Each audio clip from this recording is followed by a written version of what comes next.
time to hammer. Oh, I gotta really try hard. Shut it down! Somehow it's the best.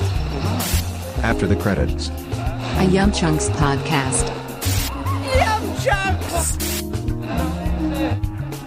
Hey, clear the way in the old bazaar. Hey, you let us through. It's the YumChunks crew, and welcome to episode 36 of After the Credits, a YumChunks podcast. I am Matt Chewy. Here with me today is Sean Davis.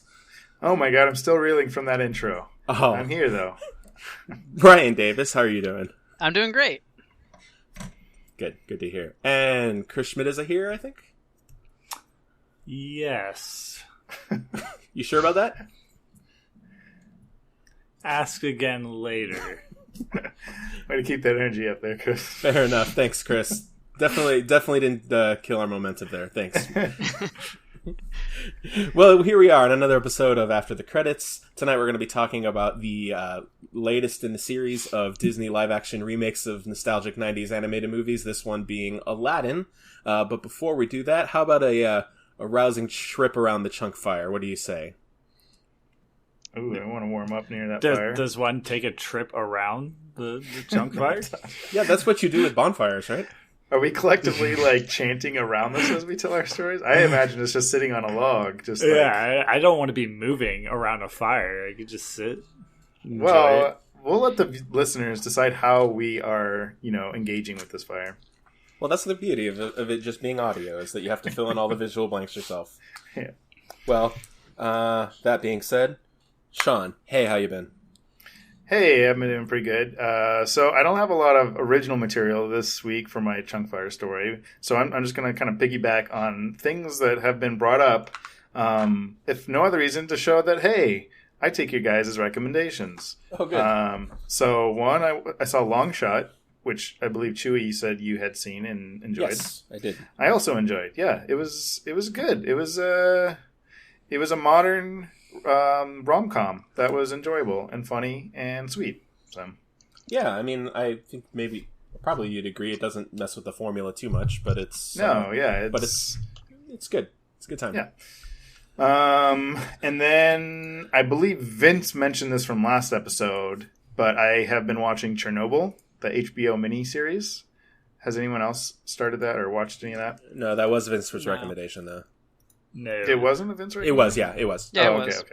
But we ignored his recommendations, so. Yeah. Well, I won't give him credit then. But so for some reason I started watching it. But it is very, very, very engaging and horrifying and gross and captivating and really good. It's a really good thing. And it's also crazy because us here in Southern California and the San Onofre nuclear power, I constantly am just thinking as I'm watching, oh God. And I don't know how much of it's true in terms of the specifics that they go over in the show about it happening, but man, we were so close to just half the world being just dead. Wow. It was crazy how close, obviously when it exploded, the surrounding area was really bad and people were poisoned stuff, but just how close they were to the other reactors exploding there. And if that had happened, it would be basically a 40 megaton blast. I don't remember the specifics, but essentially a 30 kilometer radius or more would have just been incinerated. And then a 200 kilometer radius would have been dead within a week. And then all of the air and water in all of Europe and Eastern Asia would have been just no one could live there for 10,000 years. It was just insane. And it was literally just well, that didn't happen by a couple hours and then by a couple days. Mm-hmm. That good thing that didn't happen, I guess. But anyways, it's really good. And it's only 5 episodes. So it's not, and it was only 86 or something. It wasn't it's recent in the scheme of things. So. Right. Well, that's horrifying. Yeah, so fun. That's a scary Chunkfire story. Yes, we've had a lot of scary stories. And I'll my last thing will be a segue into Ryan because we watched it together. But we watched this film on Netflix called Rim of the World, and was a movie. It's like this. Mick G directed it, by the way, so maybe that in itself gives you an idea. Good. But it's like this. It's kind of supposed to be, or wants to be, like this Stranger Things. Well, not strictly Stranger Things, but that kind of nostalgia. Kids saving the world, bikes, and at summer camp. It's summer camp. So all those things aren't in and of themselves anything wrong with it. But it's constantly just like playing with all of the known like cliches. There's quote unquote homages to pretty much everything. Jurassic Park, E.T., Alien, just like random things. Some of it that doesn't make sense. And there's moments of charm and kind of funniness, but I don't know about you, Ryan. I don't know how you felt, but I felt it was kind of obnoxious on the whole. Yeah, some of it was, I would describe as embarrassing. I'm not quite sure. I felt embarrassed watching it. I have no reason to be embarrassed, but that's the emotion I felt. So, but is it like secondhand embarrassment, like when you're watching The Office, or are you embarrassed for the people who have created this? I feel like it's the second one because it was Mick G. Okay, yeah, that's it is what I more was the expecting, second. But... I think overall, I decided I did like it. Overall, I've convinced myself I did, but I can't say it was good. Yeah, well then don't. It had moments of entertaining, but if you see it, go at your own risk. I don't think Ryan and I are going to defend it. So, I mean, I definitely wouldn't recommend it necessarily. No, I agree. So, anyways, that's that. But what else, Ryan, other than Rim of the World? I started watching this show. Yeah, transitioning to the Chunkfires, making our laps. I started watching this show called Person of Interest, which I think everyone's aware of. I know I always was, but I never gave it any, a second thought. It was Jonathan Nolan show? Yeah, I didn't realize it was Jonathan Nolan. And anyway, I started watching it, and it is a procedural, I guess you can call it a crime drama, but it's actually better than I thought it was going to be. It's kind of interesting. I'm only in the very early, maybe a couple first few episodes, so I can't necessarily recommend it yet, but I'm making my way through that. Okay. All right, that's interesting because that show's off the air now, right? Like it ended a couple years ago, didn't it? I think so, but I think there is at least 5 seasons. It had a pretty good run. 5 seasons comprising 103 episode. Thanks, Wikipedia. Yeah. I know Jonathan Nolan's doing the Westworld show now, right? Yeah. Right. So exactly. And I'm not actually a fan of Westworld. I mean, I'll still acknowledge it as being like a well-made show and stuff like that. So he, maybe this is where he cut his teeth. I really don't know his whole history, but yeah. Besides that, I've just been listening to the new Vampire Weekend album and new Jenny Lewis album, but I haven't really been watching any movies or television other than what we already mentioned. So, yeah, there you go. What about you, Chris? What stories do you have to tell us about Chunkfires? Oh man, give me a moment to catch my breath from all these laps I've been doing around this fire here. Everybody's been constantly running in circles around the fire this whole time, right?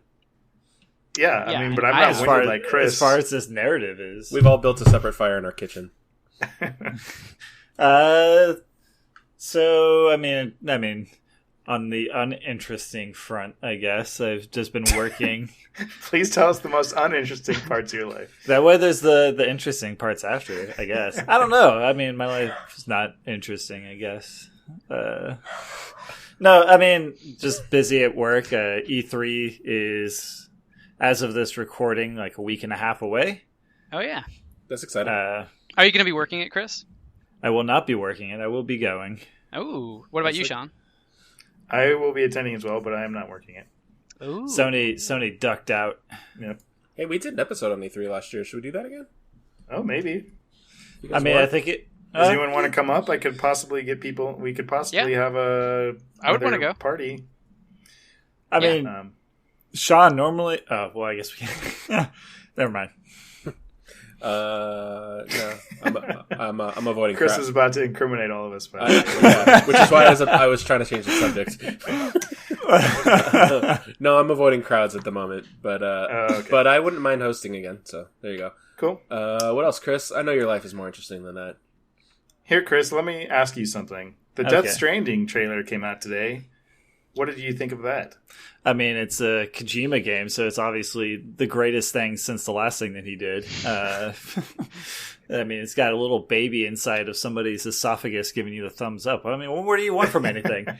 But no, I'm super excited to spend $200 to buy that collector's edition so I can have a life-size fetus in my room and just have that as a little talking piece.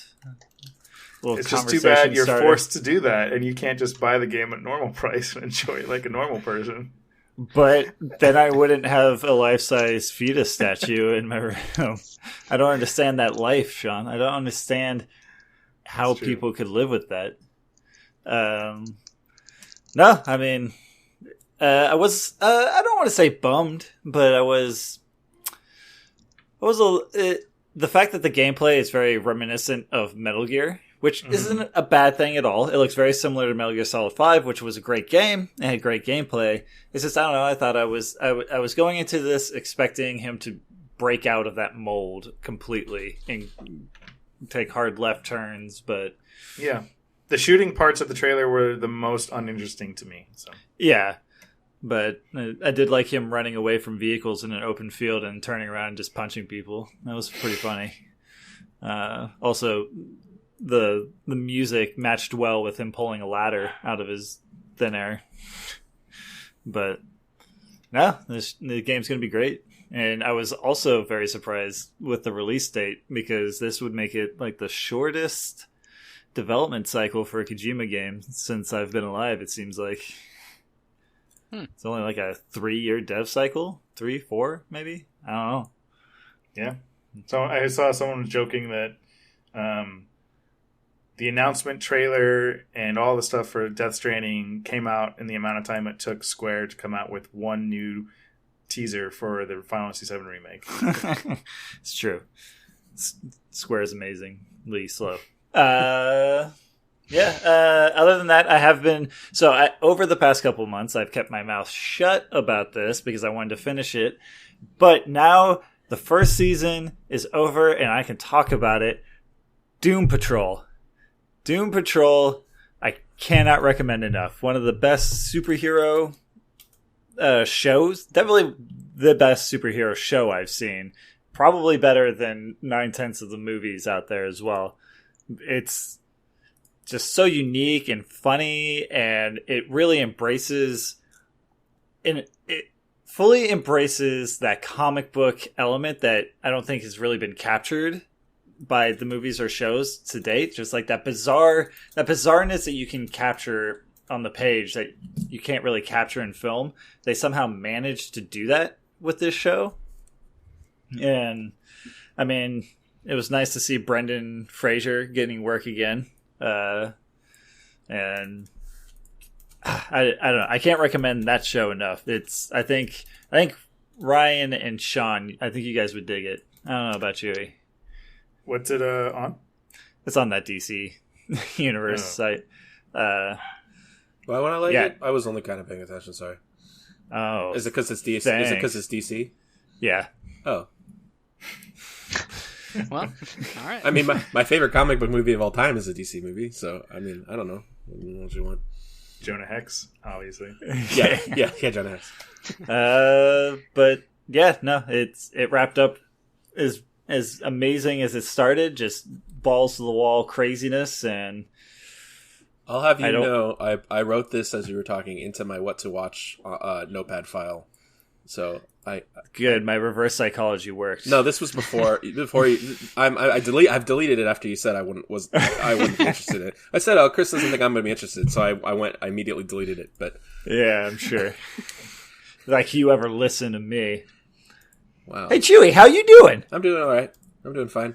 And before I talk about what I am up to, I'll talk about what I'm not up to, and that is currently, and this is probably the most significant pop culture thing in my week, currently Disney's doing the opening media ceremony for Star Wars Land at Disneyland, and they're streaming it. So I caught a little bit of that before I joined on with you guys, but it officially opens on Friday, and it's been in the works for several years, and it's the single largest expansion of Disneyland in the entire park's history. It's absolutely massive. It's adding like once it opens, it'll make up like about a fifth of the park. Wow. So yeah, and also they're not opening the whole thing right away. There's a major ride that is behind. I'm told they're still working the bugs out, so it's not going to open till later in the year. So I'm probably not going to visit until they've got both the big major e-ticket rides open. But yeah, Star Wars Land is opening this week, which means all the media coverage and all the fan sites are going to be writing reviews and all kinds of stuff about it. So that's kind of, for me, as a Star Wars fan and as a giant Disneyland fan, that's kind of like what my week, like what I'm kind of focused on at the moment. Other than that, I saw Detective Pikachu again. Not out of a great wanting to see it a second time, but it was just kind of a when in Rome opportunity came up and I saw it again. I'm pleased to report it held up the second time. I enjoyed it just as much. And on the note of Detective Pikachu, we got a couple comments in some of our, one on Facebook and one or two on YouTube in regards to it. So we'll actually have, like, we could call those viewer letters, but we're not going to, just so that they don't qualify for the secret prize that activates after we get 5. Those have to be emails. Those have to be emails. Gmail account. Solely because we haven't figured out what the surprise is yet. Sean, feel free to cut that out if you want. I'm gonna make it louder. Okay, good. Anyway, yeah. So we have a couple just things about Pikachu that I'm gonna read and bring up after our main conversation. Aside from that, Tyler the Creator's new album Igor just came out. I think in the last week, and it's incredible. I've been listening to it on loop. I've been playing Mario U Deluxe on my Switch a lot. I recommend that one a lot. I think it's probably so far my favorite 2D Mario game since Mario World on SNES. It's very good. Yeah, I got that when it came out a couple months ago, and I also enjoy it. Because it also came packaged with like the Luigi stuff, right? The new characters, and yeah, it's just good old Mario good times. I mean, yeah, for one thing, it's a ton of content when you consider it with the fact that it's 2 full games, but also, I just love how the map is very reminiscent of the old world maps, where some of because this is part of the new Super Mario Brothers series that started on the Wii and on the DS and everything. All those games, the maps were very just like a straight line, and there wasn't a whole lot of thought put into it. I like that this one actually feels like a real place, and it has the secret exits in some of the levels so that you can take different routes around the map like you could in Super Mario World. I like it because I like things that are familiar to me. Yeah, it's just it's a good time. It's fun, and I'm also trying to work through it before Mario Maker 2 comes out in June, which that'll have infinite Mario levels forever. So trying to get these ones knocked out.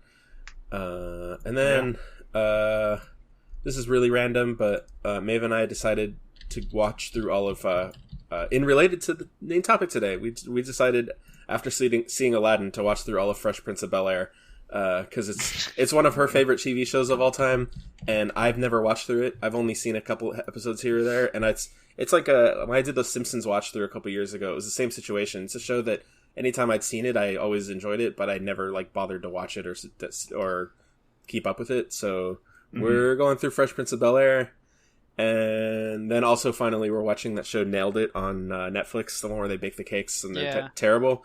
Yeah, that's a great time. Yeah, that's a good time. It's fun because one of the episodes they were talking about, because you see all the goofy backstage stupid stuff that happens when they're making the show, like just the PAs messing stuff up and like them shouting stuff to the directors off camera, and the host said something like, "This TV show is the Nailed It of TV shows," Like, because Maeve and I are watching it constantly going, is this a real show? Like, who's in charge of this production? Like, do they just let anybody make Netflix shows? Like, this is not even anything. And then the contestants, none of the contestants have any experience baking, and it's just like, the old lady who's the guest judge is just taking shots of vodka and just wandering around backstage. It's a fantastic, it's incredible. I love it so much. Did you see the episode where the guy from Super Troopers, what is that guy with the mustache? He just like leaves the set. He just like he was the guest He goes host. to get Starbucks or something. He leaves to go get Starbucks in the middle of the show, and she's like, "You coming back?" Oh, yeah, I just saw that one. He was like, "Oh, my kids need to get picked up. I'm having babysitter troubles," and then and then he comes back way later with Starbucks. Yeah. Yeah. Anyway, that show's a mess, and I love it. It's incredible. Yeah.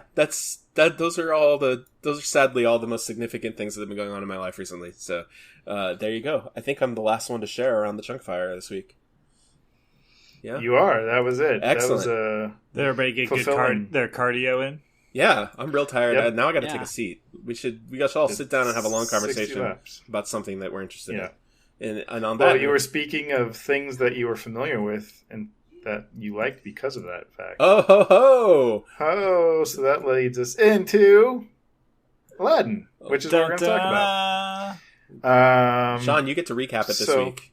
Oh yeah. Well, before we get into recap and discussion, spoilers obviously for everyone who's familiar with the original 1001 Night Tales. Scheherazade's Tales. Yes. If you haven't read them yet, there's 1001 of them. I mean, everyone's read them, so obviously. Right. But no, spoilers. So, anyways, what happens in Aladdin? What happens to Aladdin? Aladdin's a street rat, right, guys? No, there's so much more to him, and you'll find out. He's a street rat in the city of Agrabah, a thief, making ends meet by stealing and eating and looking out for the small guy. He meets the princess of the city, Jasmine, as she's disguised in the town. They have a bond.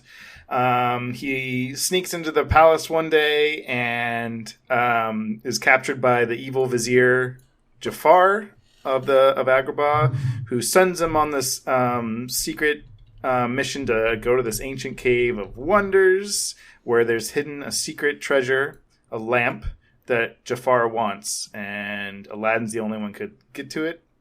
So he goes in this magical cave with his monkey. Oh, there's a monkey involved, everyone. I almost forgot about that.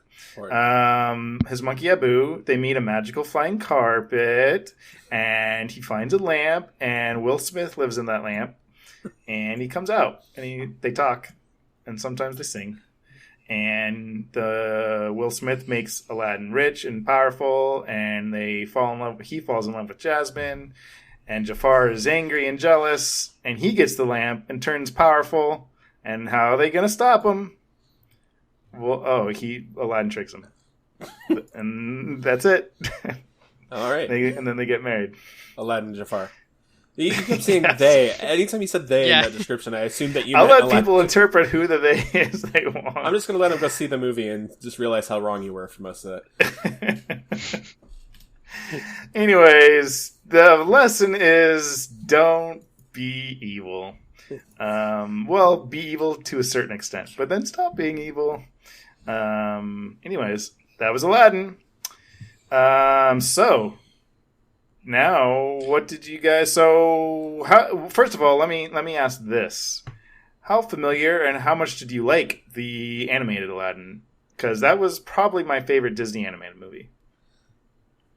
Who are you asking? I'm asking everyone. He's asking they. That can hear me at this moment. Viewers, tell us what you think of the original Aladdin. They love it too. They whispered. All right, I'll go. I really like the original Aladdin. I mean, I was exactly the target audience, target age when it came out. Mm-hmm. And it's, of the 90s Disney movies, it's probably the most action-packed one. Yes. Most targeted for boys, I think, and also most adventurous. It's the most adventure one, and also I think it's probably just outright the funniest. And not even just because it had Robin Williams, but I think just the script is real plucky and it's just very fun and quick, and yeah, and it's a good time. Plus, it has a whole new world, which is probably my favorite princess song from any of those classic Disney movies. So I like the original a lot. Was that the question? Was I supposed to say anything else? Yes. Good answer to that question. Good. I mean, You get $500. along those same lines, I also was the right age when it came out, and it's like with you, Sean, it's probably my favorite classic Disney film. Is it considered classic? Is it classic now? It's the Renaissance era. I don't want to get pedantic and explain all the Disney eras. It's not important, but All right. Well, nonetheless, it's my favorite Disney film. Good. Just period. Cool. So, yeah. Taking a stand. I also enjoy Aladdin quite a bit. I don't know if it's my favorite, but yeah, it's of the Renaissance era. It's really good. Well, they're all really good, but I loved it. Yes. Good. Cool. All right. So now that we all have our expectations so high, adapting one of our favorite of the Disney films, what do we think of the new one? What do we think of live action Aladdin? I'll say that I'm not any less cynical about the intentions behind all these live actions. I'm kind of bitter and sick of the fact that Disney's doing all of these. And I'm not going to pretend that this isn't just like a cash grab like the other ones. That being said, I think this is the first one that outright worked for me. I liked Jungle Book a good amount, but this is the first one that I have any desire to watch a second time, and I might actually go back and see again. A lot of the things that I was skeptical about going into, or that looked bad or dumb, I was surprised by how much I enjoyed. Not everything worked for me, but yeah, I don't know. I really, really liked this. I enjoyed it quite a bit. Wow, surprising. Not surprising. I didn't think you would not, but it's surprising. I think it's surprising. Yeah. I'm surprised by how much more I enjoyed it than I thought I was going to. Interesting. Yeah. I mean, along those lines, I also enjoyed it a lot. Like, obviously not better than the animated by any stretch of the imagination, but I mean, it was fun to sit down. It was so similar to a degree that it'd be hard to hate it and then not hate the animated version. But yeah, I mean, like Chewy said, it's the motivation behind it is crooked, but at the same time, it's Aladdin. It's the same. It's almost essentially the same exact movie. So, well, with a few differences that we could talk about later, but I actually do think there are some things they did to improve, which, is what I think they did. I did some things better, but they also, in the process of making things better, made other things worse. Yes. Yeah, that's fair. Ryan, what did you think? Yeah, I was pretty surprised too. I guess surprised at how much I didn't dislike it. Because, I don't know. I walked in with low expectations, mostly because those trailers did nothing for me. I walked out. I was like, oh, there was some scenes that really worked for me that I was like, oh, wow, that was impressive. That was good. But then there was a lot of scenes that I was kind of cringing or just not like. We'll get into those, but I would say I'm kind of like I'm split. There's some things I like, some things I didn't. Overall, I don't think this is nearly as good as Jungle Book in terms of these remakes. But I don't know. They're all this kind of bleh. I mean, without getting too far into it, I feel like Jungle Book is going to be the one that everybody compares these movies to, and it is really the outlier in terms of what was open to the creators of it, right? Like, the original Jungle Book animated movie had very little to do with the original content. It was more of like, they took the characters from the book and kind of towed lines of similar plot threads, but overall it was vastly different from the book. So when they went to remake it, they were able to just do the book, which is what the remake basically is. All these other ones that they're doing, other than like when they go rogue with Maleficent and I guess this Cruella de Vil thing that they're doing, but like when they do this Aladdin, the Beauty and the Beast and everything, that they were already like they're just copying the source content. You mean the animated source content, their original film? Yeah, but I mean, like, I feel like if you were to go back to the 1001 Arabian Nights or whatever, like, I don't know if that would translate in the same way.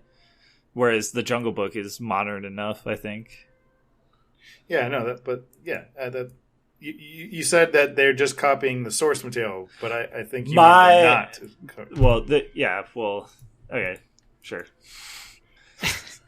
I mean, yeah, I'm just trying to clarify what you said. If I don't want to put words in your mouth, but well, regardless, let me say what I thought. I also did not hate this film, which was not. I wasn't going in and wanting to hate it. And it's funny that you guys all liked it as much as you did, because I was kind of half expecting to kind of be defending this film, even though I don't love it. But I think we're kind of all on the same page. It's not something that I don't think is worthy of hate, but I will kind of pose this question that we can maybe answer near the end. Do you think it justifies itself? By which I mean, we've been kind of talking about Jungle Book, and I also agree that's my favorite of the action remakes so far, and it's mainly because I feel like they attempted to do something different. Like it felt like, okay, this wasn't just the animated film. Now, whether that's it's because they adapted the original story, I don't know if that's what you're saying, Chris. But at least it felt different enough that it's like, okay, it's a different enough film. They're doing something different. They're saying something different. They're having a different take on these characters and world. To me, that kind of justifies it. But the ones I disliked, and honestly, the only one I've really seen is Beauty and the Beast, and I did not like that one because to me, it's like, why they just go watch animated Beauty and the Beast. There's nothing you could get from this film that you can't get from the animated film. At least in my mind. Cinderella was nothing to write home about either. Yeah, and so to me, that's a bigger kind of sin than it being, I don't know, quote unquote bad. As long as it's trying to do something interesting or different. And I think Aladdin kind of walks a fine line, because I do think it does in some ways, but in other ways, and a lot of the more obvious ways, it doesn't. And anyways, we'll get into that stuff. But I don't know, just a question. I don't know if you guys thought about it. We could come back to later. Absolutely. Do you think this film justifies itself? Yeah. Well, anyways, that'll be the finale. Yes, we'll build to that. Excellent. See, we're setting it up now.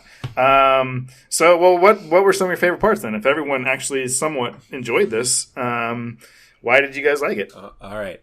I loved how obsessed this movie was with jam. Yeah, that scene actually was really good. I like that whole scene. Yeah. It was funny. I like when he turns Aladdin into Prince Ali, and Aladdin says, "This is a big hat," and the genie says, "That's not a big hat." And then 2 scenes later, at the beginning of the musical number, Genie is wearing the biggest turban I've ever seen, and it explodes into confetti.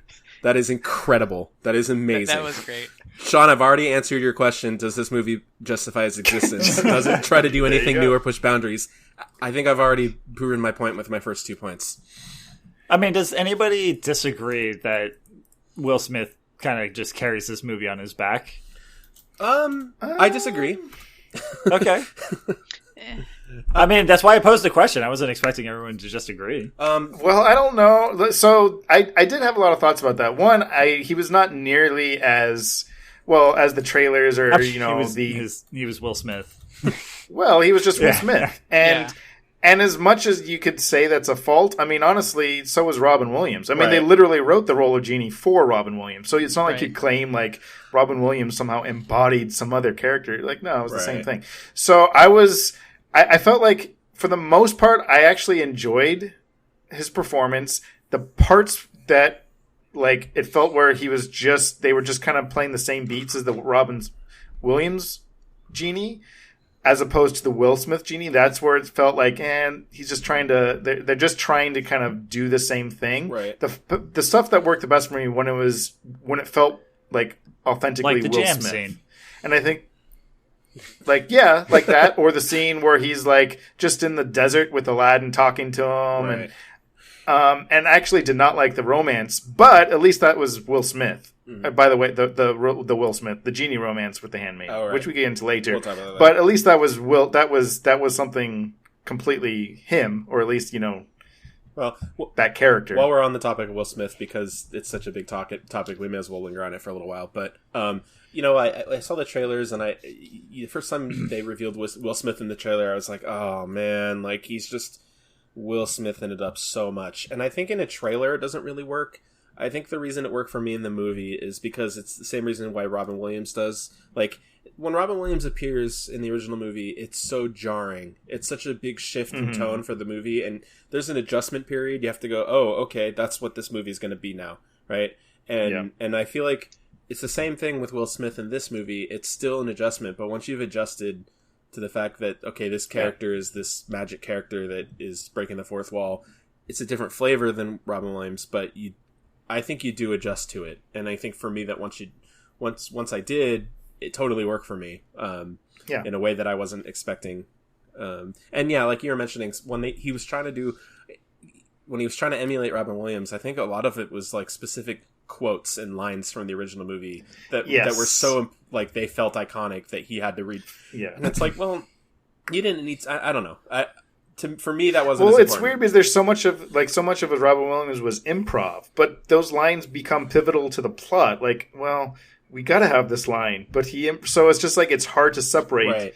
For example, the line from the performance. Phenomenal cosmic powers, itty bitty living space. Yes, I'm sure Robin Williams improv that line, but I didn't need it. I bet there are people who would have been upset if it wasn't in the movie, but like I don't need that specific line to be in there. Whatever Will Smith's version of that would have been, I would have been probably fine with. I mean, along those lines, I was also. I obviously still very much enjoy, but I was a little let down by the new rendition of Friend Like Me and also Prince Ali, because I was hoping with Will Smith being that actor that they would have catered it more to him, but they both of those felt just so much in tune with just the original version, and so I was I don't know, I was like, I imagined with Will Smith being cast that they would go in more of a hip-hop direction, which they did very little of, but like letting him kind of change it. I don't know. It's funny you say that, Chris, because I think the music was probably overall my favorite part of the film. I think partly because, it goes off of the original pieces from Alan Menken, right? So it has a strong backbone that everyone can already gravitate to if they're already doubtful about the film, like I was. Yeah, I mean, I didn't dislike the music. I still very much liked it. I was just hoping it would have been a little bit more to the extreme. Yeah, I mean, I see what you're saying, but I think the parts where he kind of did change it up, or which were very few and far between, I think would have felt kind of like, oh, they're like too heavy-handed. Like, oh, it's Will Smith, so of course he's gonna do some rap scene. Like, I don't know. We didn't get to see it, I guess, so I don't know. But I think we saw a little of that in the Prince Ali scene, which really worked. Yeah, for me. A little bit. I gotta take a second just to call out Chris real quick, because this is at least the third episode where Sean asked all of us what were things we liked about the movie, and his answer was, "Let me tell you something I didn't like." What? So, I'll go find at least 2 other episodes where you do that to back up my case. I started this with I liked Will Smith. Oh. Anyway. Okay. But I have to disagree with Ryan. Ryan, you said that the music was one of the things that worked really well for you. I think for me that was one of the weaker aspects of the movie, because I felt like a lot of the musical numbers they felt very overproduced. Like they felt really music video-y. Like it reminds me of and it's a bad comparison, but the opening to the Beauty and the Beast. The Be Our Guest scene with Emma Watson, where she's kind of like really auto-tunes and everything, all the music just feels really disconnected from what's going on screen. I don't know. Did anybody feel that at all? Or? I definitely felt that with the second version of that Speechless song, which I like the song, but I definitely felt it with that. Well, so yeah, go ahead. Let me clarify a little bit. I guess I think so. The highlights for me were Prince Ali and Whole New World. The Speechless song, I thought she does a great job on it, but that the way that scene plays out, I think is awkward and clunky and overall not good. I think awkward and clunky were the exact words Maeve and I used to talk about that scene when we came out of the movie. I think those were the exact words we said. Yeah. But I think her vocal performance is still, I think she was a great singer and overall performer, I think. So, yeah, I don't know. Yeah, I mean, I actually one of my notes for one of my favorite things was the music in general. So I kind of agree with Ryan in terms of my reaction to the songs, and I do think that's playing on the nostalgia a little bit. Mm-hmm. Yeah. Ironically, though, because I think in the original, my favorite, or in the animated, my favorite is One Jump, and that might be my least favorite of the songs in the live action. I think I like Prince Ali and Friend Like Me and Whole New World better. And I think this might be what you're getting at, Chewy, about the overproduced. And I don't know if anyone else noticed this. And I only really noticed it in the One Jump. The speed up and slow down. I knew you were gonna say that. It was really weird and I off-putting. hated it. With One Jump, I will say that I loved that scene as an action scene. I hated it as a musical number. Yeah, and I feel similar with the. And I'm going to go off topic with the Aladdin stage shows that exist, but I feel similarly with the Disneyland production. It's just kind of like it. Like, I love seeing all the parkour stuff. This is what I was talking about in the Sonic trailer episode, where like Prince of Persia should have been the movie that broke the curse because it seems so easy to make this kind of a movie. One Jump is what I wanted the whole Prince of Persia movie to look like. It was so fun. It was so action packed and just like adventurous, and that's the kind of stuff I thought really worked about this movie. But then it felt like there was a dissonance between the action and then the fact that it was trying to also be a musical number felt weird to me. Yeah, like there's one shot specifically that I remember, but it's like it slows down. Yeah, where it's like where he's jumping and the action has slowed down like deliberately and noticeably. It's in slow motion, but the song is still being sung in real time. Like, yeah, she's like, what is that? Like, I can't wrap my head around what's going on. It's just weird. And then other times it's obviously sped up. And it just is like, I don't know, just strange. And it was just like one of those things like, did they need to make sure it fit the timing, the tempo of the song? Right. Like, oops, we recorded this wrong. They filmed too much footage or something. Yeah, it's just strange. I just imagine an editor sitting there for hours going, I can't make the scene work any other way. I've tried 50 different edits. So that was kind of unfortunate because I think that's my favorite song from the animated, but I do agree the action in it was fun. And then kind of going off of what you were saying, the clunky and awkward of Speechless, I mean, I also agree. I think the performance was fine and the song in and of itself was fine, but I did not like it in this film. I just didn't feel like it fit to me. And it reminded me of Frozen, and obviously my opinions on Frozen notwithstanding, I'm not saying it reminded me of Frozen, therefore it's bad. I felt like it just tonally did not fit in this film. It just was the wrong kind of song. Like, I guess the way that kind of helped the easily identify is like all of the songs, even Brave or A Whole New World, are fun in my eyes. Like, right, all of the Aladdin songs are fun, but like Speechless didn't feel fun. Right. So they. In the stage adaptations, there's the Disneyland one and there's the Broadway one. And, I mean, this is a fault of all of the Disney musicals because the movies are an hour and a half long, so you can only put so many songs. But they always bothered to cast these really, like, amazing Broadway veterans, and then the princess would get, like, one song. And you're not... It always was so strange to me that they would give your leading actress one song. Yeah. So when they go to do these adaptations, they have to give her more music. And in the stage ones, it's usually like an I Want song, like a lamenting, like, oh, I wish I didn't have to be the princess. I wish I could go and have an adventure. And I think that this movie tried to make her a little bit more of a strong, like a little bit more dynamic character. And I could see why they wouldn't want to do that again, why they wouldn't want to give her a passive, oh, I'm sad, I'm trapped in the castle song. I can see I can see the thought process there. Like, oh, let's give her a, I want to take destiny in my own hands song. But again, like when you're taking a character from the animated one that's written a certain way and then you're trying to smash her into this new mold of this new idea of the character, I think that's why the song doesn't work, because you're having the two ideas clash against each other and it feels weird, Yeah, for sure. Kind of going off of that though, just with Jasmine, it's interesting, like you were kind of mentioning how, like, traditionally the princess has like, oh, woe is me kind of song, with someone would rescue me, or I don't know, but if you, I have just recently gone back and watched the animated Aladdin. Actually, I think I mentioned on last podcast, I was on I guested on a friend's podcast called What Were We Watching? Eric Ambler. He wrote in a couple weeks ago. Great podcast. Everyone should go check that out. But we watched the animated Aladdin and talked about it. And I hadn't seen it in a couple years, but I was surprised at how much Jasmine was already like a great, strong, active character in that film. She was not a damsel. She's not passively just kind of waiting for things to happen to her. She's quick. She matches wits with Aladdin. She was already like a fairly empowered female character. And so I like that they maintain that, but I think it was interesting the direction they took with her, where it was very much more focused and I don't know, honed to be like political almost. Right. And I don't know how I feel about that. I'm not saying it's good or bad. I personally don't know if you guys had liked thoughts about that, though. I have the change. So, I mean, your comment about the old one, which obviously I agree with what you're saying, but she didn't really have drive either in the original, right? Like, she was just kind of meandering. Yeah. Like, she didn't want to be trapped in there. That was like her drive, right?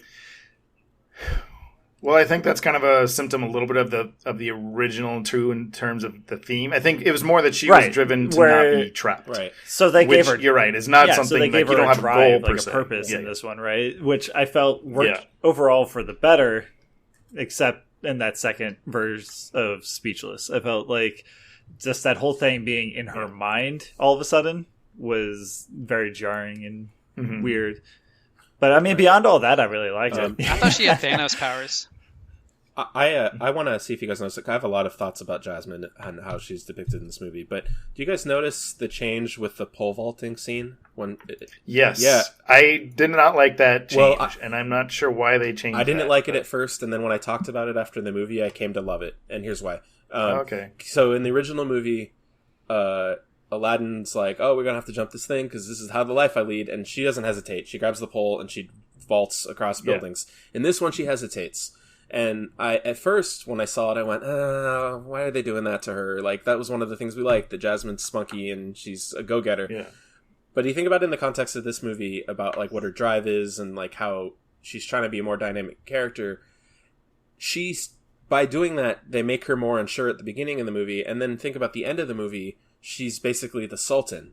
And as a kid, even as a little 6-year-old kid, I remember watching Return of Jafar on VHS.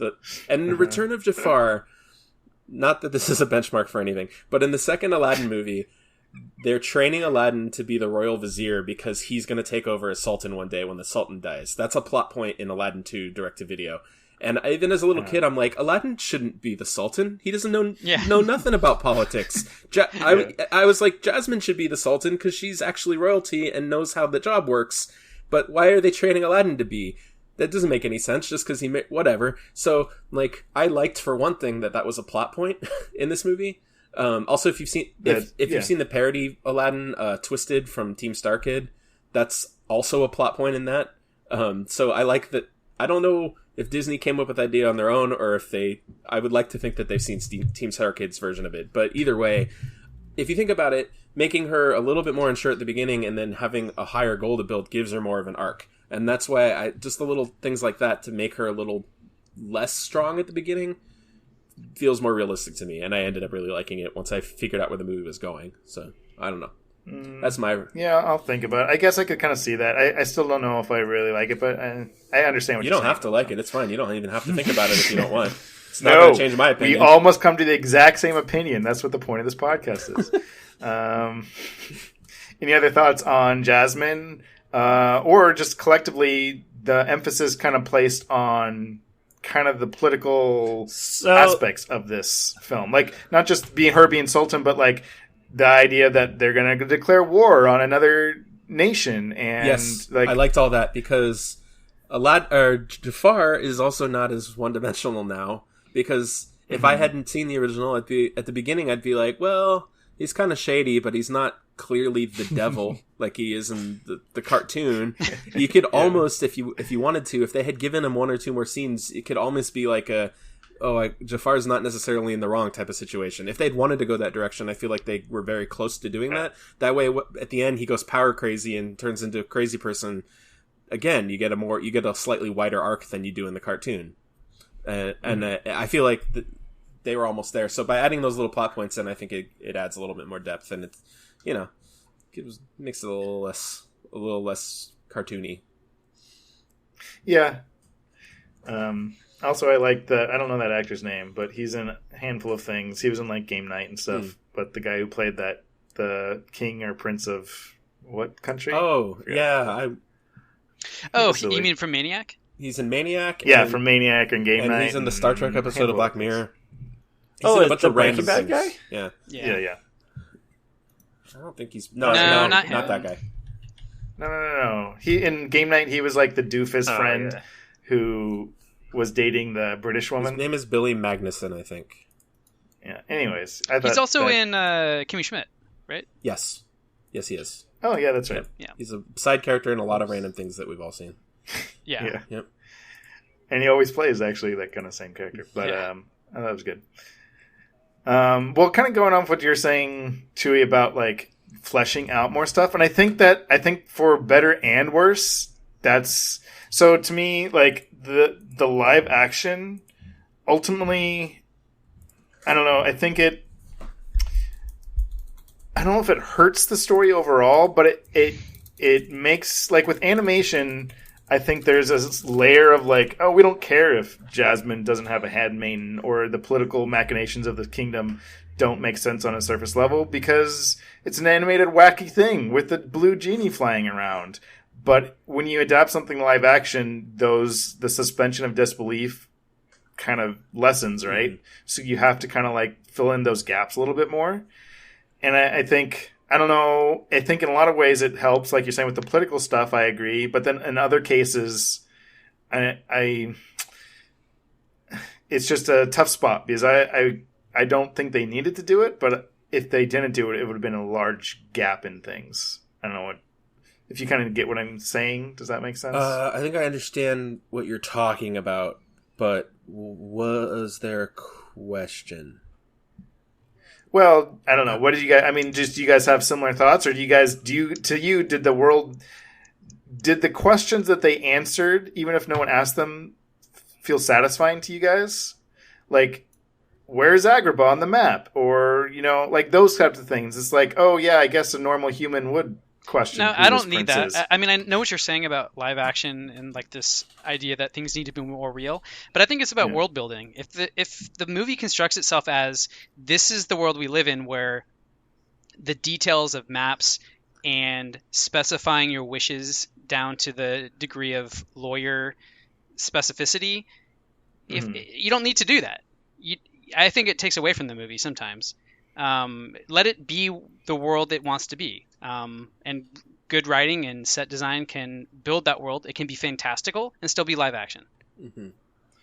Yeah. I don't know. I think for me that it wasn't so far hung up in the details of how the world worked that it detracted for me. Ryan, in general, I agree with you, but I don't know that I didn't really feel like that was the intent or the point here so much as it has been. Again, I'll use Beauty and the Beast as a reference where like we had to go into this whole side story about what happened to the mother and ultimately didn't add anything. Like that was a lot of screen time. And I feel like that movie does a lot of things like that ultimately don't add to anything. Whereas in Aladdin, I think it's more casual and it's a lot more situations where it's banter or the characters, something else is happening, the characters need something to talk about. It didn't feel like it was so shoved in my face, like, here, you need the answers to these. I'm like, this is just something they would talk about, maybe. It felt a little bit more better integrated, even if that was the intent, which I'm not really sure if it was or not.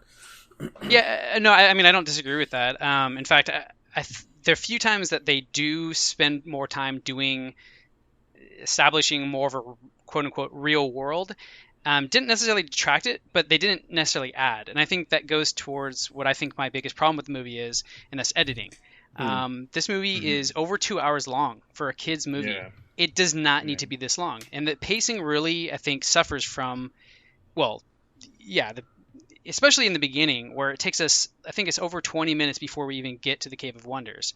And the movie kind of hits these little pockets of where it kind of drags.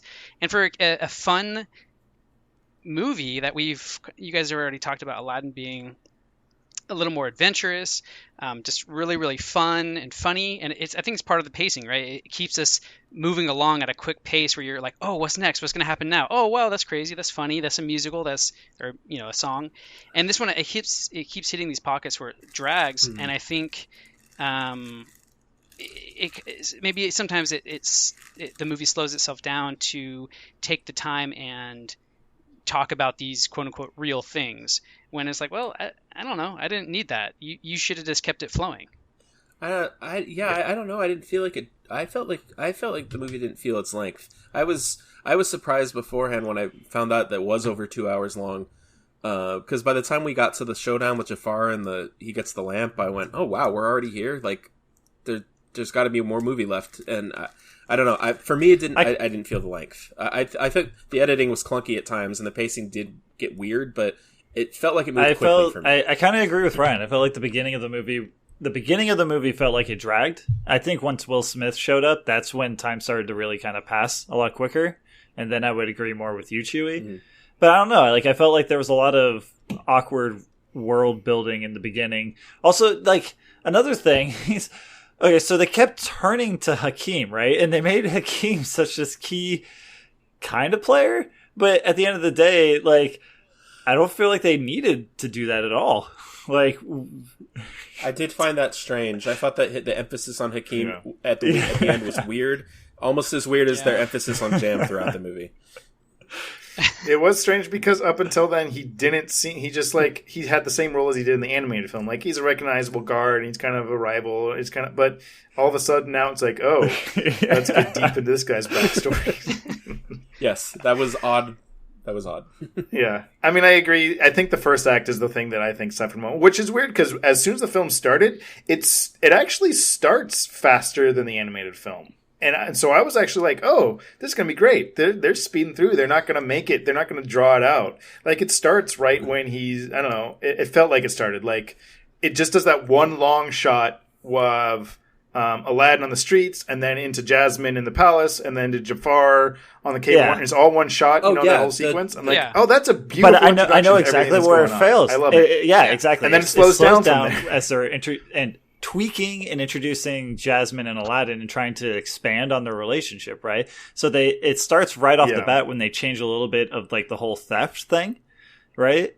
And then the song changes a bit, and then something that's not in the animated, which is he steals from her, or Abu steals from her, he then has to return it to her in the palace, right? And that turns into like this whole thing. Yeah, I mean, I kind of get why they did that. I think that's where it slowed down for me, or at least the pay. I kind of is because the kind of back and forth between the palace, and he's back in his house, and then he's singing again, and he's back in the, and I think it's because I think to a certain extent I understand is that they were trying to build that relationship to make it feel a little bit more earned at the end, so that you kind of like, okay, because in the animated they literally meet one time and then one other time and then, oh, I love you. I don't even know your name. I don't even know your real name. I love you. But in this is like, okay, they're trying to play out their relationship. So he's kind of like flirting with her in the palace and showing how, there's an attraction there rather than just like this one, serendipitous meeting. And then all of a sudden they're destined to be in love together. So I kind of get why they did that. I do think. Also, I don't know what if I missed? That, though. I missed Old Man Jafar. I like that. Yeah. I did too.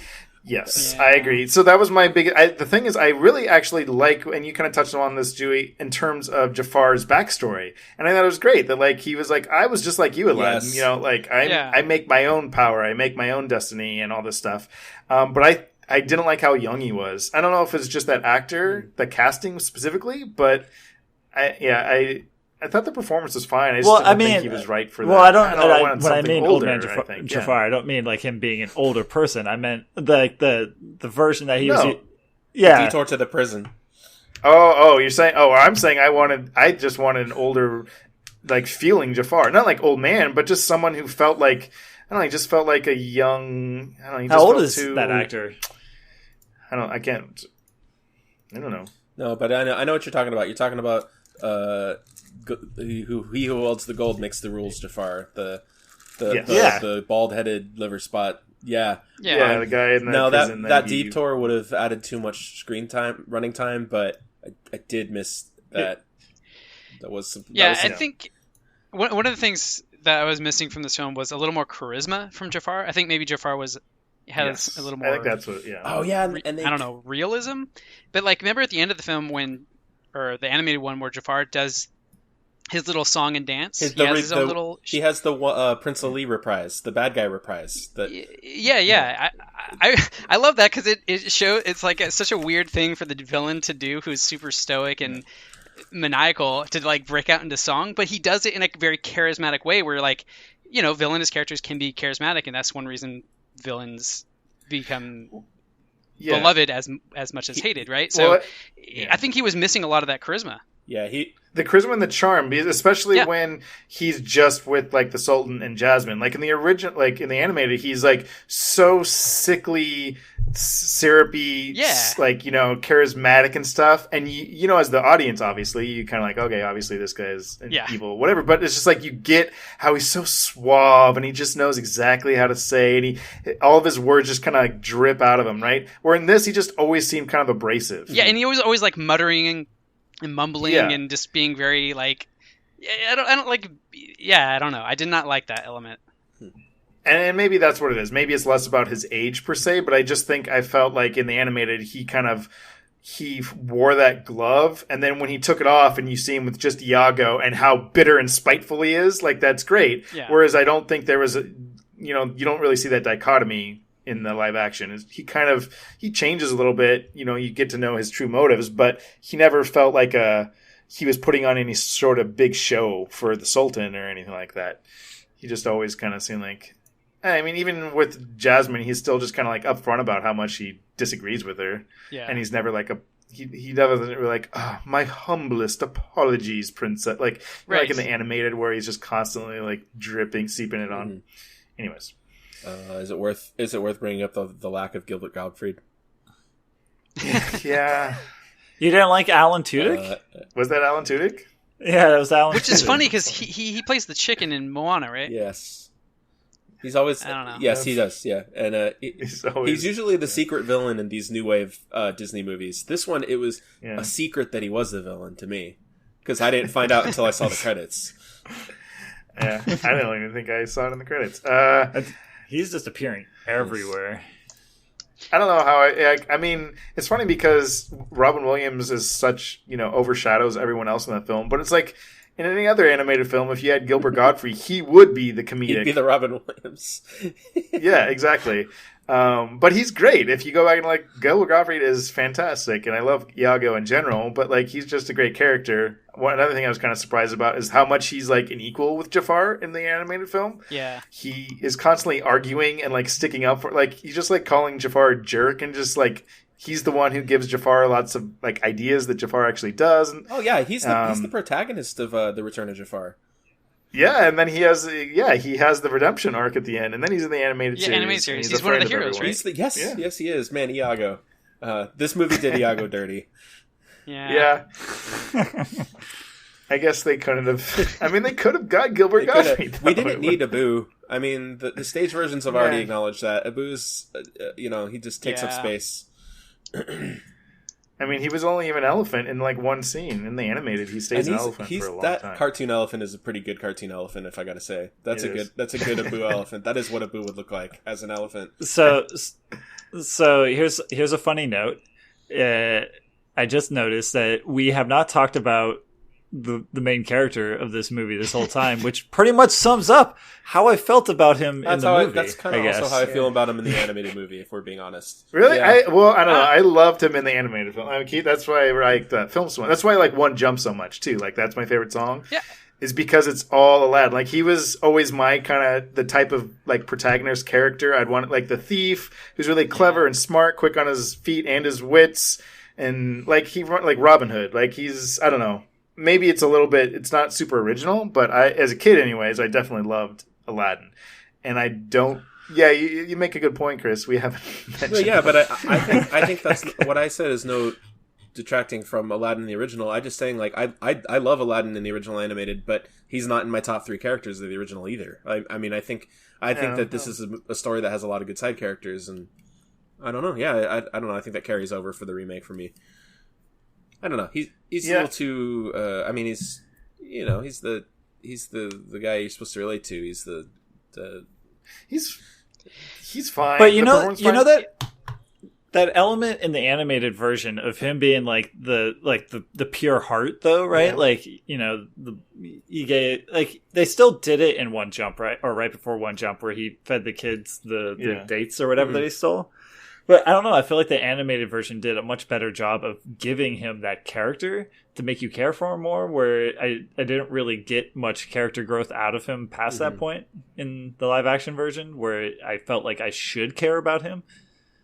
Well, I don't know. It was hard for me to shake through it. Like, I thought he was fine. Like, I didn't dislike him at all or anything like that. But there was moments where it was hard for me to shake. Like, I could see this guy being the... you know, to be on my high soapbox, my ivory tower, like that good looking actor guy who just thinks he's the so good at everything, and he is, I guess, whatever. He's in a huge movie, but like, so that is sometimes that idea of this actor who may or may not exist, but in my mind does clash with this idea of Aladdin as this like lowly street urchin who's just trying to get by. It's like, this guy's probably super like.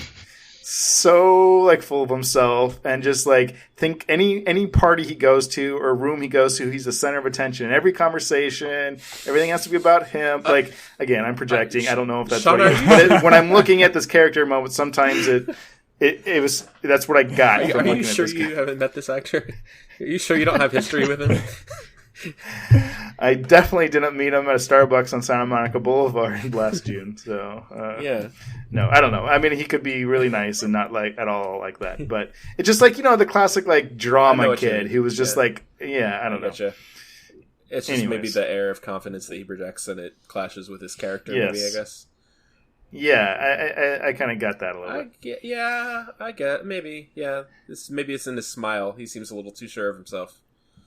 Yeah, like obviously Aladdin's confident, but he felt a little smug in this. Maybe that's what I guess, but I think there was an element of that in the original because it's Full House guy? What was the guy who voiced him? Oh, it's it? One of those guys from Full House who voiced him in the original. It's Bob Saget. Yeah, it was Bob Saget. What? It was John Stamos. Was it? No, it wasn't. No. But it was one of the... I don't remember. Mary Kate Olsen. Aladdin? Who voiced? We're talking about There's Aladdin. no other males in Full House other than Bob Saget and John Stamos. Wagner. Oh yeah, he played Steve Hale.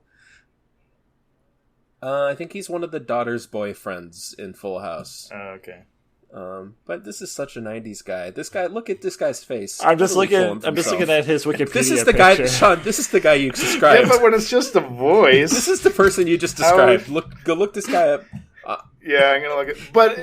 But the drawing of Aladdin, you know. What about it? What's Scott Weinger? Oh yeah, it is. I'm looking at it right now. All right, fair enough. Check and mate. Take that, all forms of Aladdin.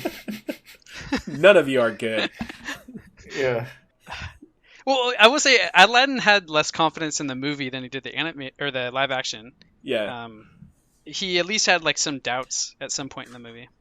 Yeah. Actually, this kind of goes to one kind of note that I was going to get into later, but I thought it was interesting in the animated where he's arguing with Genie kind of near the end when he's deciding not to use his wish to free Genie, and Genie's like, no, just be yourself, and she likes you for who you are, and Aladdin's like, no, it's this prince stuff, and Genie's like, no. And anyways, Aladdin though says ultimately like, she likes what you've made me, like this is all you. But in the live action, that beat kind of plays out differently in terms of where those two characters are coming from, and I thought it was an interesting change. Where Genie almost is telling Aladdin, "This is all me." Right. Yeah. Like I don't. You know what I mean? Like Aladdin doesn't seem as self-aware about that. The dynamic was a little bit different, and it might have been because of when it happened. Because I did notice, slight side note, that sequence of events were shifted around a little bit, and I think because of that, it shifted where people were emotionally or growth-wise, and I think that might have been one of those things in this movie. But I also have to say, off topic, going to my mentioning that I'm watching through Fresh Prince of Bel-Air. I'm only most of the way through season 1, but I can't tell you how many of those plots are people telling Will to be himself. And I'm guessing it takes the entire series for him to learn that, so that when he becomes an all-powerful genie, he can then pass his knowledge on to Aladdin. Makes sense. So you're saying that this is the shared universe, live action Aladdin with Fresh Prince of Bel-Air. I'm not saying that. Look, it's seriously every other episode. The lesson is, Will, you have to learn how to be yourself. That's not a coincidence. It's not a coincidence. It's a good lesson if you're talented and attractive. I guess so.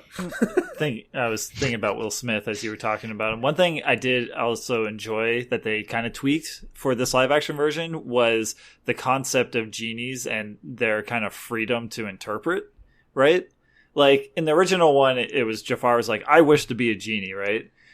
But in this one, it was Jafar making the wish for more power, right? He's like, I wish I was the most powerful, even more powerful than you, or whatever, right? Right. And then he even says it, which I don't think he needed to say, where he's like, oh, there's an awful lot of gray room or gray area in that wish, right? But I like that concept because that's always been so pivotal to what I guess jinns are in historically that was missing from the original version.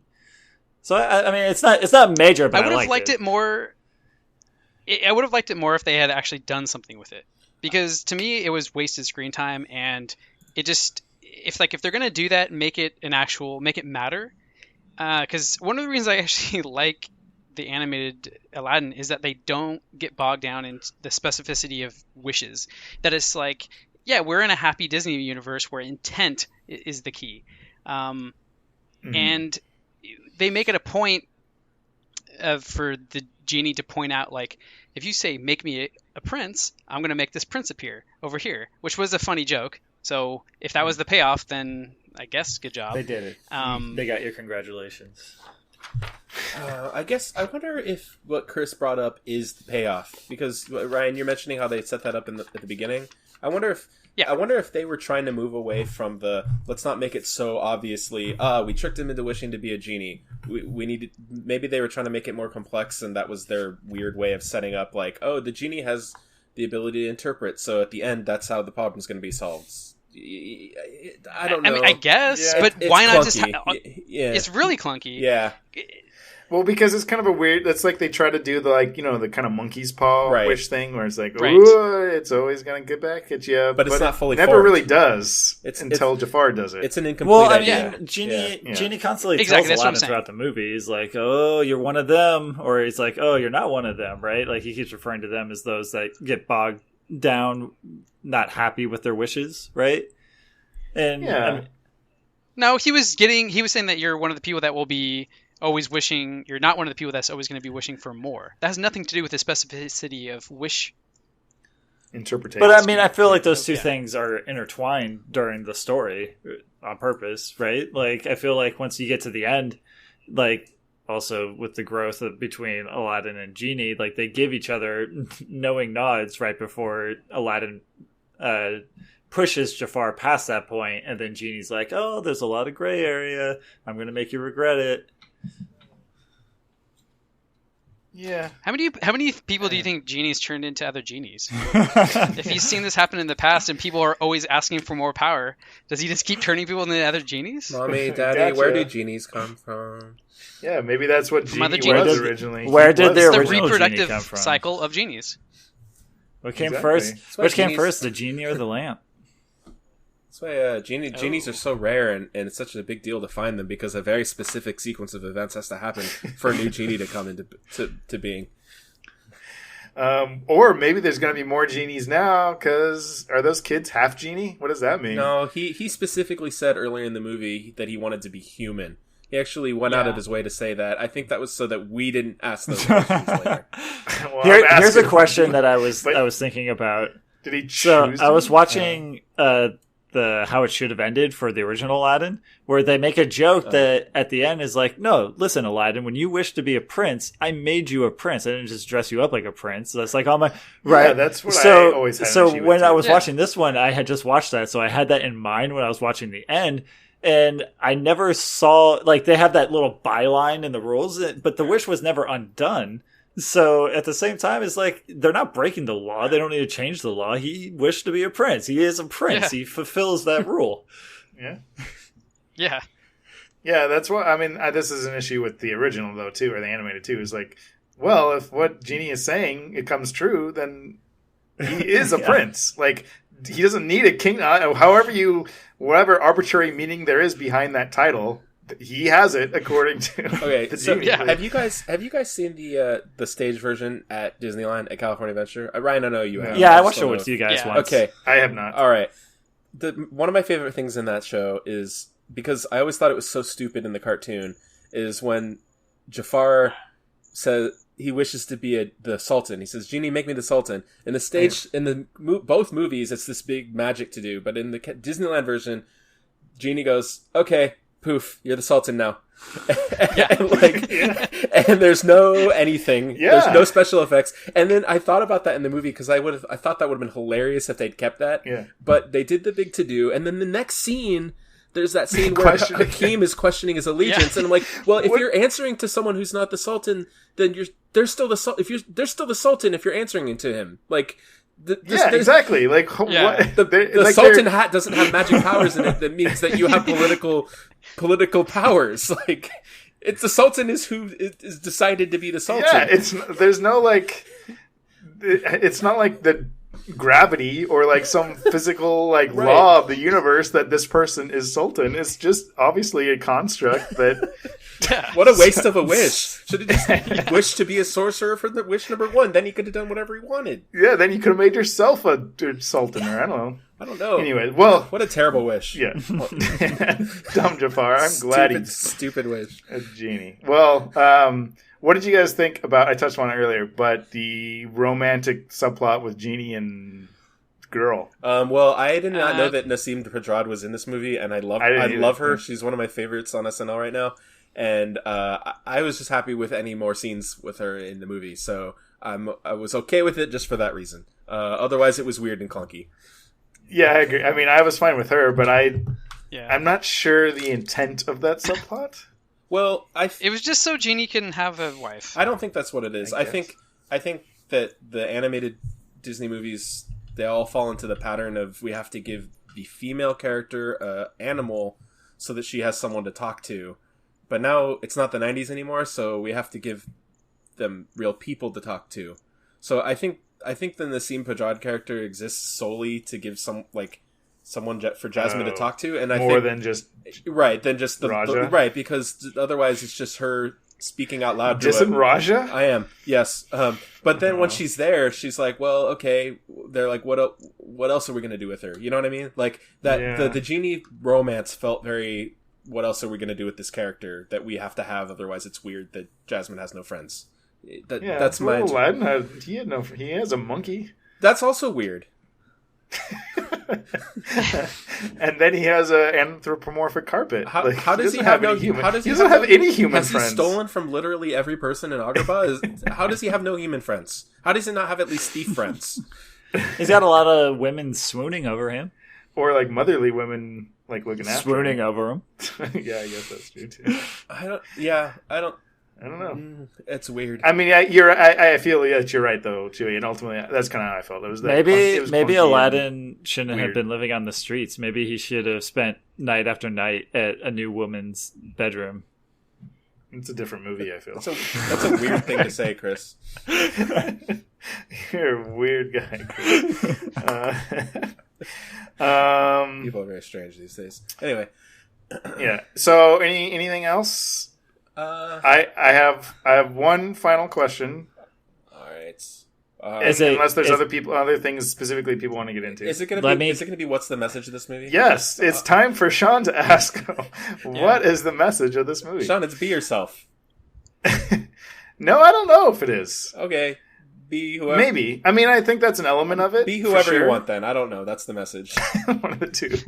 Well, honestly, I kind of had a hard time interpreting the specifics of what they're trying to say here, because, like I said, I just saw the original or the animated, so part of that was fresh, and I think that one had a stronger, like, clearer message in terms of this idea that power is prison, or power is a prison, right? And in this one, I think they tweaked it a little bit so it's not as clear, and I think it's more about, like, we're all constrained by rules and laws, I mean, they're similar, they're related, but I do think there's a difference there. And I think that idea is kind of constantly repeated. Like, they go out of their way to show that she is changing the law at the end. Mm-hmm. They are constantly, like, everything is kind of reinforced by this idea that this is the rule of the part you play in society. This is what this character does, or, you know, the role you have been given, or you fulfill, or whatever, supposed to play.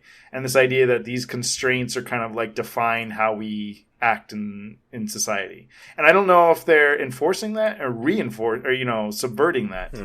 Because ultimately it's not that, well, I don't care what the law is, I'm going to marry him. It's, no, I'm going to change the law. Like, right? That's a different message. It'd be one thing if she says the laws don't matter, we should do what's right.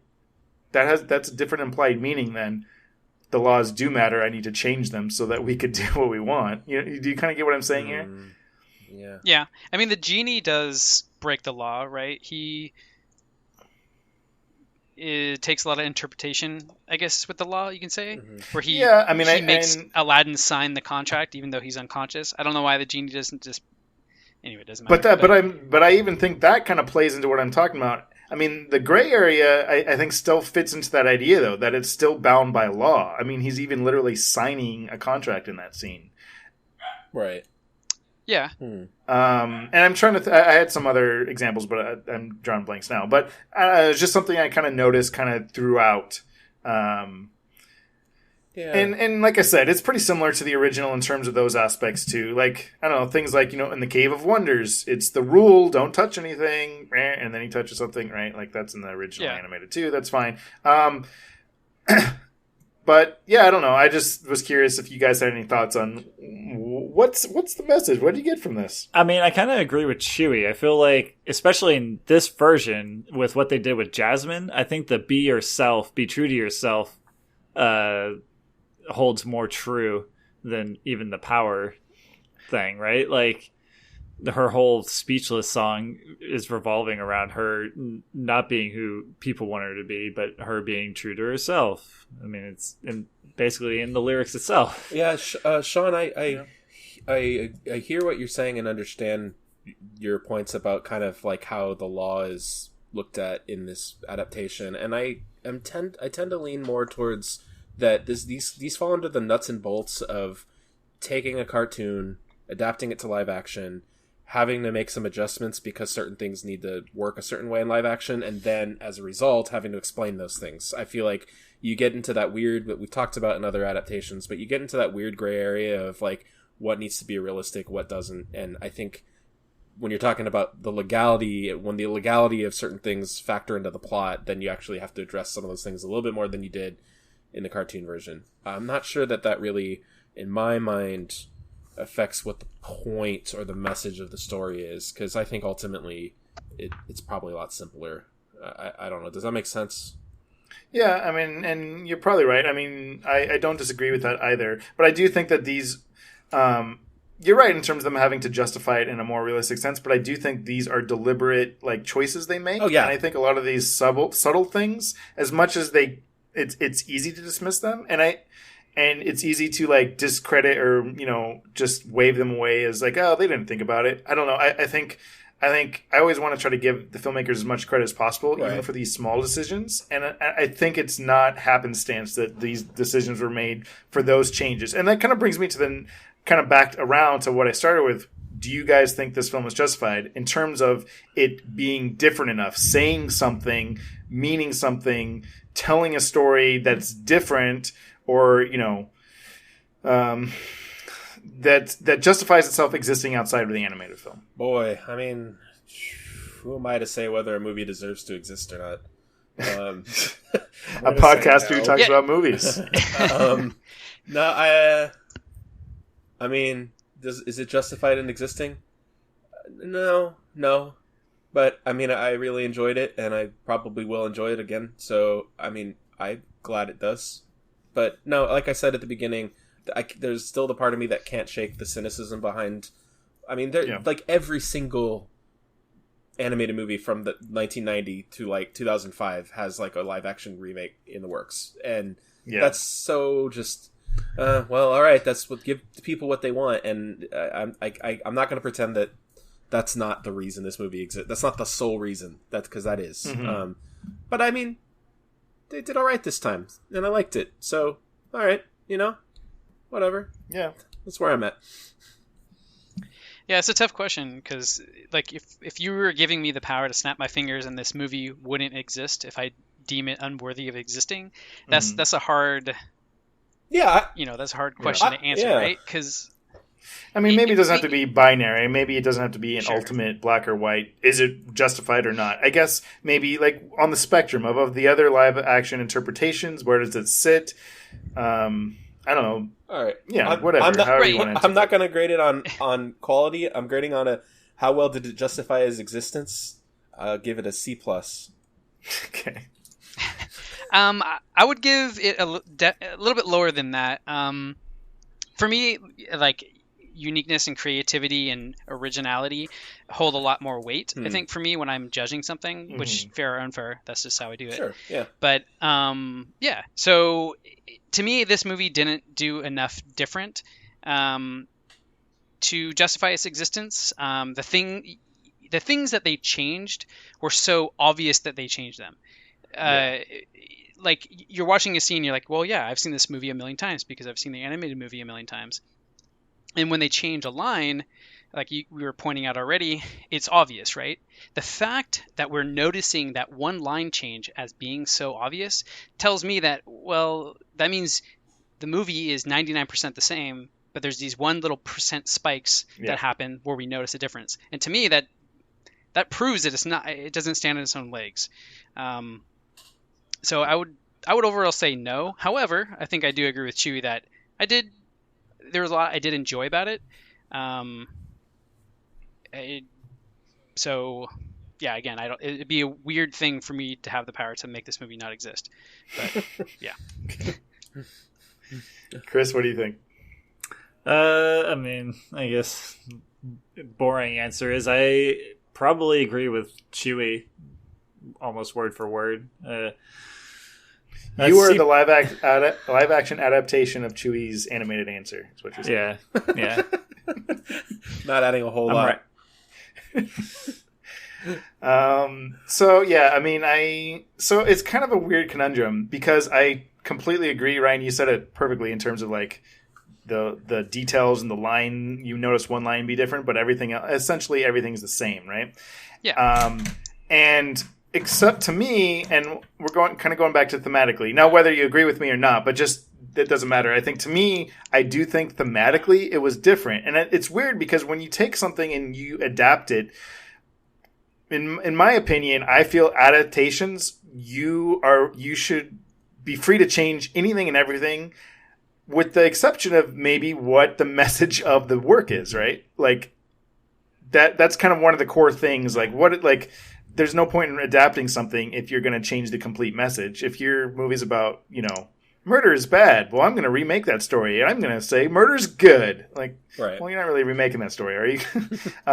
So it's kind of a weird thing because I think on the surface level, everything is the same, but I do think there's some minor changes, some weird changes, subtle changes to some of the underlying thematic elements. And so to me, it's like, well, those are significant changes, but really everything doesn't change. So it's like I said, it's a weird conundrum. I don't know ultimately how I feel, but I'm just going to say no, it doesn't justify itself just because. But that I did enjoy it. It wasn't without its charm. Oh, well, it sounds like we all... So we didn't get anywhere. I just talked sounds like for no we reason. all ended up in the same place, though. Yeah. But, hey, we're all kindred spirits here, aren't we? So there you go, everyone. Our wishy-washy answer on how good the live-action Aladdin was. Look, you'll probably like it. I don't know. There you go. Yeah, what do you want from us? We don't know nothing. All right, does that put a wrap on the Aladdin talk? Good, because I want to talk about Detective Pikachu again.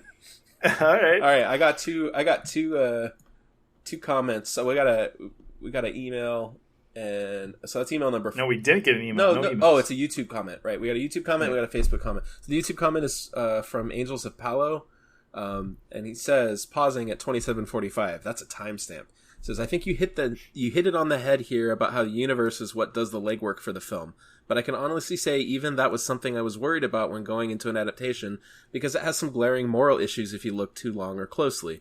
For that reason, I have to give the nod to how they handled it by not handling it essentially. For instance, how legal battling is clearly a cornerstone of this world and value system, but not this story. Or how there are ecosystems at play, but they weren't Pokemon eating each other. It took no small wisdom to let it be a spectacle, but left unjustified. As for the curse, I think I like calling it sidestepping rather than broken. Okay, time to listen to the rest of the podcast. What do you guys think of any of that? Yeah, I think we touched upon that a little bit in our discussion, but I agree, and it kind of pertains to a little bit, I think, when we're going over some of the Aladdin stuff, where they didn't over-explain. They didn't have to flesh out all this stuff, right? We didn't need to know if Pokemon can own property and get married. Are they legally the same as, human beings in this world? Whatever, just show us the fun little world. Let's not worry about the moral implications of how Pokemon battling work. Let's just look over here for a while, that's great, because then you don't have to think about it. Yeah. Oh, and I love how he says calling the curse sidestepped, by the way. I think that's I like that. That's the perfect description. I don't know. Chris, Ryan, what do you guys have any thoughts on that comment? I have not seen the Pokemon movie. Sorry. Spoilers. No, that's okay. Stuff happens in it. Worried. Whatever. I feel like if I'm on this podcast, I kind of have to waive my rights to spoilers. Okay, but you should go see it. It's a good time. Okay. All right, and then the next one is from Aaron Ruiz, Brian and Sean, your brother-in-law. And then he says, you guys didn't mention the random Home Alone reference in Detective Pikachu. Did any of you catch that? Pointed out to me by Lana Ruiz, you guys' sister. I cannot believe I forgot to bring this up in that episode. Do you guys know what he's talking about?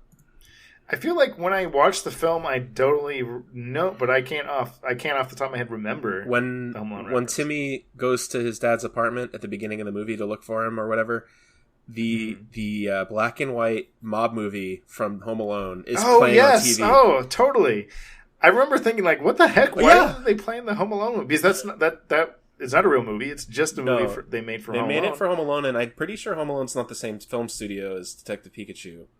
So is that why? So they just had the rights to No, I'm saying it's not. I don't think it is, which means they would have had to get the rights to footage from Home Alone to put it in that movie. What does that mean? Yeah, now it's funny now because I remember watching going, what was why did they do that? There had to have been a reason, right? What's the implication? Is this Home Alone? Does Home Alone exist in that movie? There's no characters or actors that are the same, are there? There's no. Is the same director or writer or anything? I have no idea. But what a weird thing. What a strange thing to put in the Pokemon movie. Yeah, I do. Yeah, it's. I can't believe I forgot that. Actually. Yeah, I can't either. I was ashamed. I remembered it right after we got off of recording the night that we recorded the Pikachu episode. I was like, God, dang it! I wanted to bring that up, but anyway, thank you for reminding me because I would feel really bad if that never came up in this podcast. So there you go. Those are our viewer comments for the week. Again, we're not counting them towards the 5 because we're trying to delay for time. So there you go. They weren't official emails. Nope, we need 2 more emails. Yes. You guys have anything else before I wrap this up, or?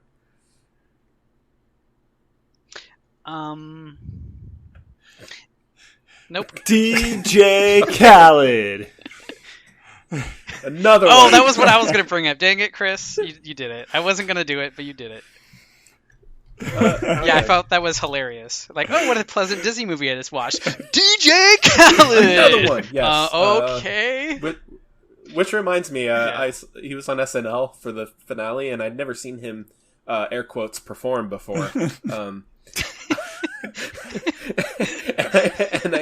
and I asked Maeve and then my sister later, is this what DJ Khaled does? Is this all he does?